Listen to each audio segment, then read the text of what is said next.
Today we'll be reading the book called Stand Tall, Molly Lou Lemon. This book is written by Patty Lovell.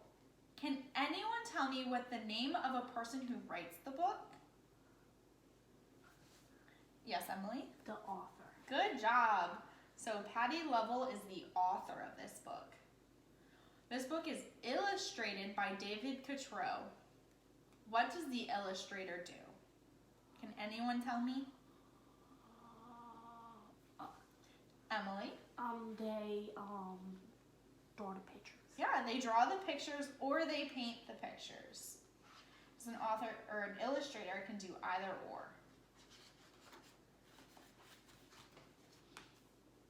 Molly Lou Lemon stood just taller than her dog and was the shortest girl in the first grade. She didn't mind. Her grandma had told her, "Walk as proudly as you can and the world will look up to you." She's very little. She is very little. Did you notice how little she was on the front cover? Yeah, because the flowers are this tall and she's only this tall, and so she's probably really small. I think she's small too, because the butterflies are really tiny. What do you think? Yeah, you agree? and it's like the size of her head. Yeah, so I think she is very short.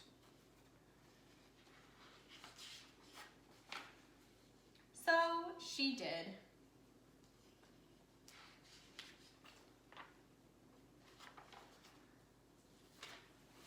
Molly Lou Melon had buck teeth that stuck out so far she could stack pennies on them. She didn't mind. Her grandma had told her, "Smile big and the world will smile right alongside of you." I noticed on this page though that all the pennies are dumped out. Can anybody tell me why they think the pennies are all dumped out on the floor? Emily? She could be counting her change, or you said that she was putting them on her teeth, and maybe she was putting them on her teeth. She could be putting them on her teeth. Good job using the clues from the story. Whoa. So she did. She looks very happy. What do you think? I might use a different word. She could be excited too. Yeah, she looks so excited, and she looks like she could be really happy. I think so.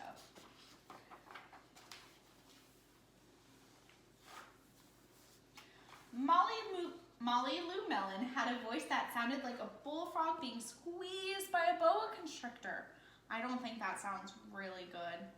So can you guys squeeze with me? How do you think her voice sounds being squeezed? Not good. I don't think it was good either. But she didn't mind. Her grandma had told her, "Sing out clear and strong and the world will cry tears of joy." Do you see the bullfrog right here? How do you think he's feeling? He looks like when my mom tells me to be quiet in the house, he looks like he's a little scared of her. Yeah, so that makes me think that the noise that she made wasn't a good noise.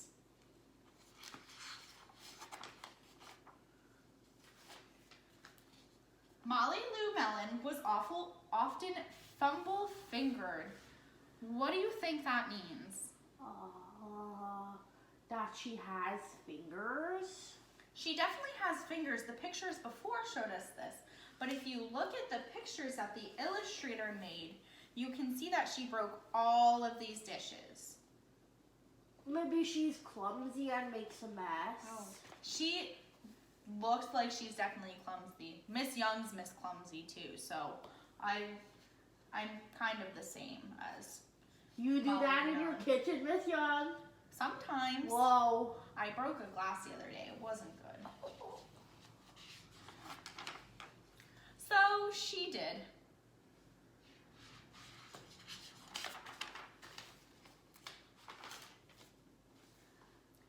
Then Molly Lou Melon moved to a new town. She had to say goodbye to her grandma and all of her friends. How do you think she's feeling? She's right in the middle. She's probably so sad. Why do you think she's sad? Because she has to leave her house and her friends and that cool tree right there Also, Miss Young, they're really far apart, so maybe they're preparing for the coronavirus like we've been doing at school. Yeah, they're being super safe, but she's still probably really sad. yeah, I think she's sad. Would you feel sad if you had to move to a new town? Yeah, I would miss my friends at my school and my teacher, Miss Young. Yeah, I would miss everybody too. And she had to leave her grandma. And do you remember what her grandma said in the beginning of the story? That even though she's little small, if she's herself, everyone will like her. You're right. And she started a new school. That dog's head is a triangle. That is. But he has really long, fluffy ears. That was good. That was a good detail that you noticed. That the illustrator drew. You're right. The illustrator made it. Good job. Sorry, friends. Okay, so pay close attention to this picture. Do you see Molly Lou Melon? She's right there. You're right. What is she doing? She is running with a football, and that man is upside down. Why do you think he's upside down? Well, it has those choo-choo lines, so maybe she's running so fast with the football because my dad says that to get on the NFL, you have to run fast with the football, and he looks confused because he's gonna hit the ground. Yeah, I think you're right. On the first day of school, Ronald Durkin called her Shrimpo in gym class. It's not very nice. So I think this is Ronald Durkin. When the game started, Molly Lou Melon caught the football, ran under the legs of Ronald Durkin, and scored a touchdown. All the children thought, wow, she's good. And Ronald Durkin felt very foolish. I'm not sure what that means. Foolish. Can anyone take a guess of what that means? Maybe he feels silly because he was not very nice to her, and he also looks kind of silly in that picture. His arms are like this. I think you're right.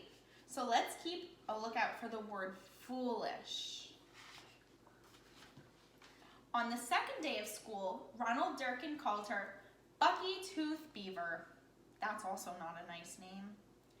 Molly Lou Melon took out her pennies, stacked 10 high on her teeth, and smiled big as day. Emily, I think your prediction was right because she's stacking pennies on her teeth. Whoa. It's a cool party trick, I think. Yeah. All the children smiled with glee, and Ronald Durkin felt very foolish.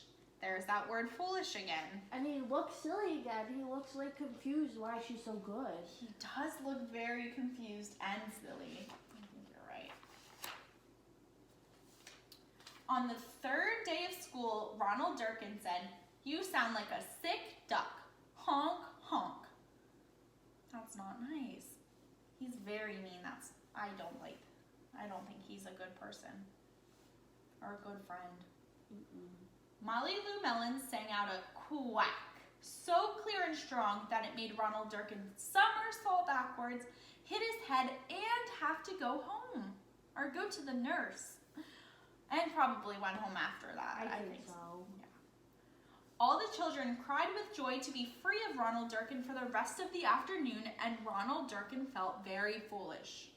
There's our word foolish again, but why do you think they were all happy that he had to leave? Because he's not nice to them, and one of our classroom rules is you have to be nice to your friends or they don't want to play with you, and he is not being very nice, so why would you want to play with somebody who's not being very nice? That is very good, Emily. I wouldn't want to be friends with someone who's not very nice either. On the fourth day of school, Ronald Durkin said that she'd made the snowflake all wrong. But Molly Lou Melon opened up her paper and revealed the most beautiful snowflake of all. All the children oohed and ahed, even Ronald. That's a lot of paper. Yeah, it is a lot of paper, but it's very beautiful, isn't it? Mm-hmm. Would you ooh and ah at it? Yeah. I would too. I don't think the janitor would be happy about the scraps, but I would at it. I don't think he would be happy either, but that's another classroom rule to clean up after yourself. On the 5th day of school, Ronald Durkin brought Molly Lou Melon a stacking penny for her tooth and smiled at her. He was being nice to her. Why do you think he was being nice?